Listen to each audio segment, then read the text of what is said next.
when properties overgrow and there's not a lot of traffic coming through, it just becomes a dump site because people think they can get away with it. Yep. I know. See, look, people just dump their trash. And so this is a nonprofit that was given this property to either sell or build someone a house. That blue one. Yeah. Now, that's the property. Now, what are you going to do when you got that and that growing next to it? Yeah. The street lights, there's not a lot of street lights working out here, so people just pull up and dump the stuff. That house boarded up, the jungle next to it, and here you got these folks. Okay, well, you see how that one over reaches out to the street? Yeah. There was a little girl riding her bike home from school. It was in this neighborhood. And so let's just say if she's riding her bike, a guy jumps out, pulls her in, sexually assaults her, lets her go, thank God. But that's what that kind of stuff causes too. So there's no plan to knock down any of these abandoned homes, just the city don't have the money to do it. One got knocked down because of a rape happened, and another one got knocked down because 2 university students, male and female, were found burned inside of one. So, when something like that happens, oh yeah, the mayor says we're going to knock down an abandoned blighted house, we're going to knock it down today.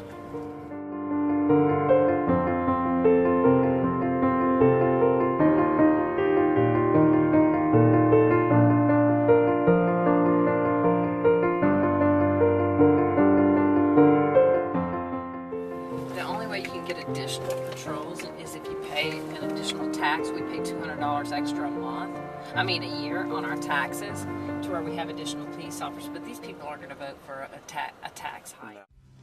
Our family, we've loved and lost together. Our paths are tied forever. Well, let's give on hell and make things right. And we'll always do what we've always done. We'll rebuild what's ours and we'll soldier on as our fathers' daughters and our mothers' sons. We will always do what we've always done. Carry on. Oh, carry on. Okay, so the reason why he chose now, this is his little community of where he wanted to build. It's his little Brad Pitt community. So the reason was, one, it's elevated. A lot of them have some steel frames within them. There's also, every house should have a rooftop escape, like a ladder. Yeah, so I've seen you like see the a spiral around back, yeah. right? And of course they have their little area they can get up there instead of getting stuck in an attic like a lot of them did, trying to get out the top. But the money that he raised would basically write down the cost of these houses where these people can afford it. And they look very square and modern. Yep. But they're supposed to be very, very energy efficient, like maybe $50 bills. Wow. Now, this right here is another nonprofit that's working in the area that is trying to, what they do is, you see all the, I call it weeds, but they got their little wetland kind of plants. Yeah. So they seed them and grow them here, and then they go plant them out around the water's edge so that it can help have a barrier. The house costs $250,000 to build. All the millions and millions that Brad Pitt would raise, he would write down the cost of that house to about 100 or 150, depending on the applicant. So you still, he's got paid construction work, so it's a for-profit, these guys, per se, but it's Brad Pitt just raising the money to write down the cost.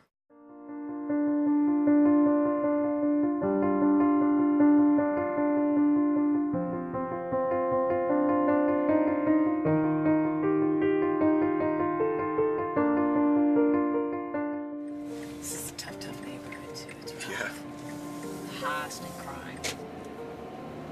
They've just got a high level of youths that are not in school. He grew up in this neighborhood. He just died last year, but he was like their wise senior of the community. And he told me that their biggest problem, and the reason why the crime and everything is so bad, is because he goes, you come to our streets and you see kids that should be in school, but they ain't. So how do you control crime, and how do you make kids go to school when their parents don't even make them go to school?